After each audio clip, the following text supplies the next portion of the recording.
One of the things that always happens with watch collecting is that your style or your preferences are always changing. So you may like one thing right now. You may have a box of watches, and you're thinking, "I'll never get rid of these. This is my ultimate collection."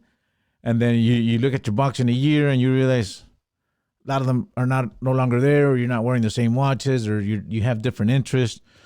So that's something really interesting that I've always noticed in collecting watches and wearing watches and buying watches. The other thing is the older you get, the less you're influenced by what others like or don't like. So you start getting influenced less by what others like, or you start getting influenced more by people that don't care.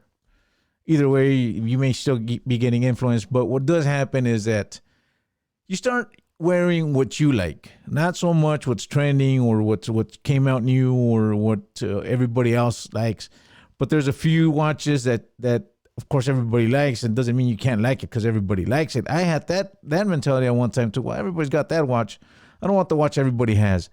But then I started realizing there's watches, and I'll give an example. For example, a Black Bay 58 that I do have that was trending big time in a while, and I still love it. I mean, it's a watch that I bought because I liked a lot of what it's got. So I didn't just necessarily buy it because it was trending. Of course, I did see it everywhere. It was popping up everywhere. So that may be one of the reasons why I do have it. But my point about this video is that there's some of the watches here are watches that people may not care about, especially because they're quartz. And I've noticed that, if somebody, a watch collector or connoisseur, looks at a watch and once they see it ticking, they lose interest 100% in it just because it's a quartz. And me being a third generation watchmaker, of course, I've serviced hundreds of watches. I've worked on many watches. I don't do that for a living anymore. It's been years since I took a watch apart. My dad still has a watch repair shop here in Tucson, and he's servicing watches every day. So, and I was around the 80s and 90s when everything was flooded with cheap quartz watches, and we got this idea in our mind that quartz watches were cheap, even though I was still, with my dad a lot of the times.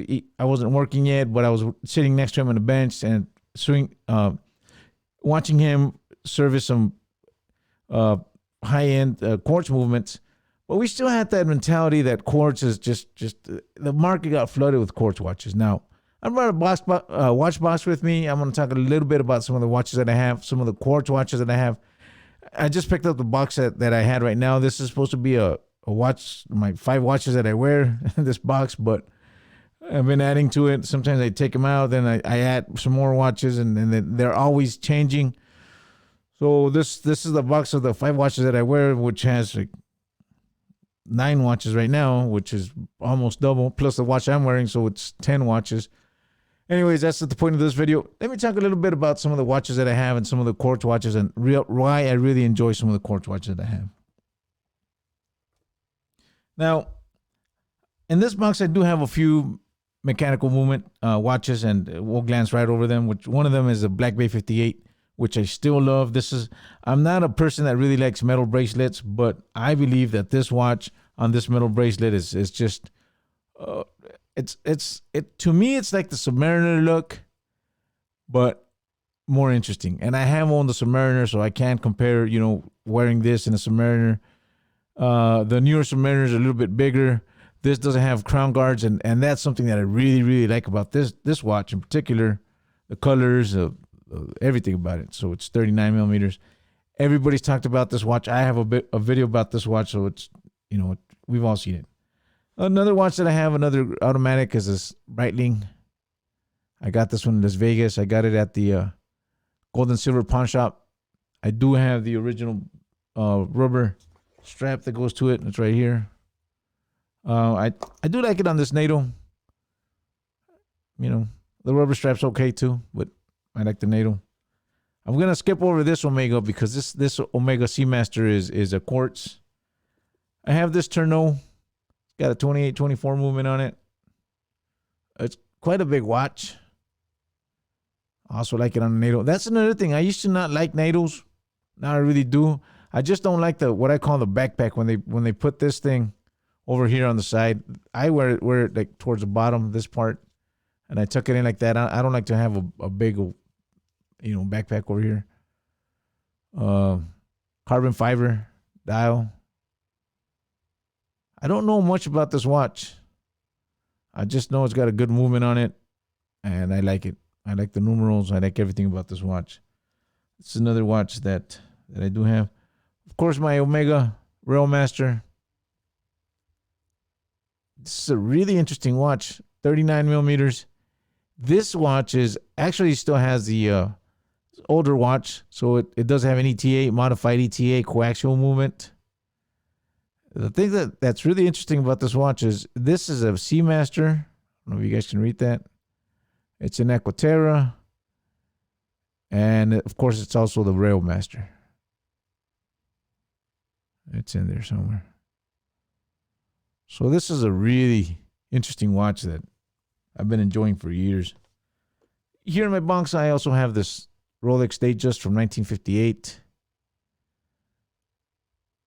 Turn engine bezel. It's got the roulette date wheel, which means that in this watch, the on the date, the odds are in black color and the reds and the evens are in red. See if I can focus it in. It's really a nice watch. Now, the watches that I do want to talk about are the Quartz watches. These two we already went over these two. These are automatics. One of the things about Quartz watches that they're smaller and they're thinner. Of course, you can find manual movement watches that are thin, but some like this Cartier tank, mostly Cartier, really thin. I mean, it's got a quartz movement. I know people don't like it. Some people may not like it. I love it because I just pick this watch up. I wear it. I don't worry about setting the time on it. This one doesn't even have a date. So this is, to me, this is, as far as an elegant watch, I think this is a really elegant watch, really thin, really small.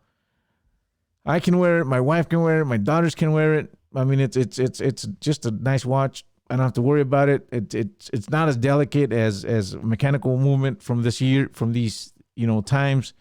So that's why I like some of the quartz movement. Of course, I do have my long jeans. I've made a video on this watch, 18 karat gold. There's only 10 of these made, and this is one of the 10. Also a quartz. This one does have a date. I don't really worry about the date too much because it's a dress watch. So when I'm wearing it, I only go to special events once in a while, so I already know that the date for months ahead of time. So, I mean, I already know if it's the 18th or the 20th or whatever. I'm not worried about this. It's not an everyday watch that I wear, but I could wear because it's not as delicate, especially me being left-handed. I could wear a watch like this, a quartz watch, and do any kind of movements. I'm a drum player. I used to be. I don't play drums anymore, but I played drums for many years. So I could do it with a quartz watch, not so much with an automatic. Now, I want to talk about these two watches. Let's start with this one. A really interesting quartz Omega Seamaster from the 90s. Of course, it's got the wave dial. I did put a alligator strap on it. I do have the metal band for it. Like I said before, I'm not into the steel bracelets too much. I like the look. Being 41 millimeters, but as thin as it is because it is a quartz version. Well, I'll talk about this watch in a minute here too. The watch I'm wearing, or I was wearing. So this is just a old classic from the 90s. The Bond Seamaster. This is not the blue one. I have owned the blue one before.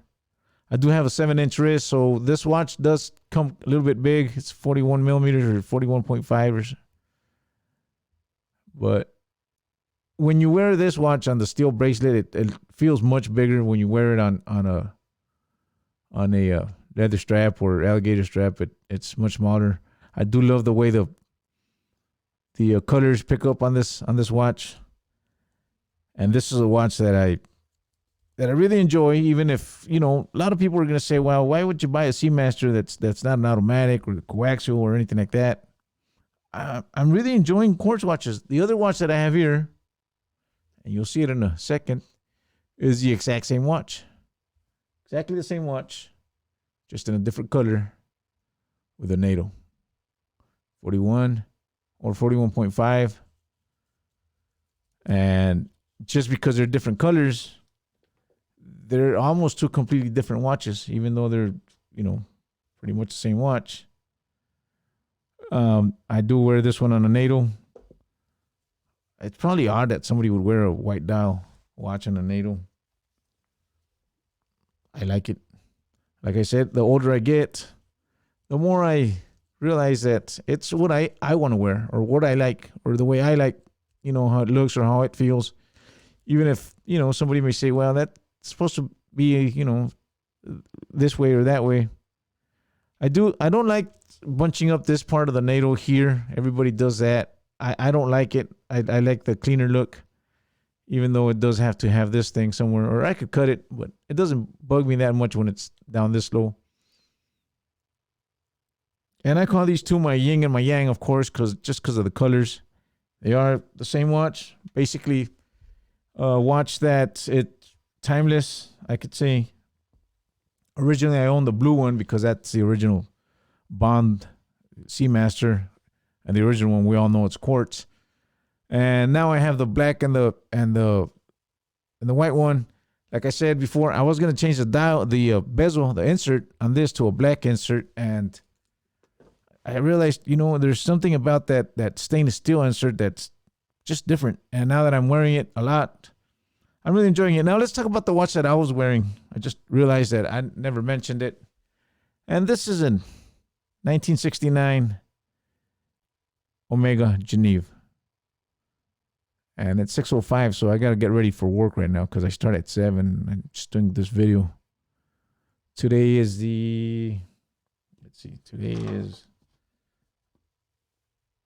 today is October the 26th.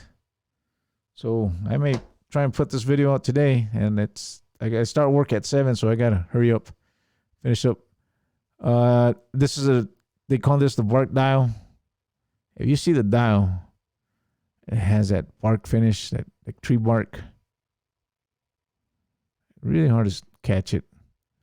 But it's just like the Omega Seamaster. You have to really look in there to see the details in the dials and, all the intricate little parts that these watches really do have.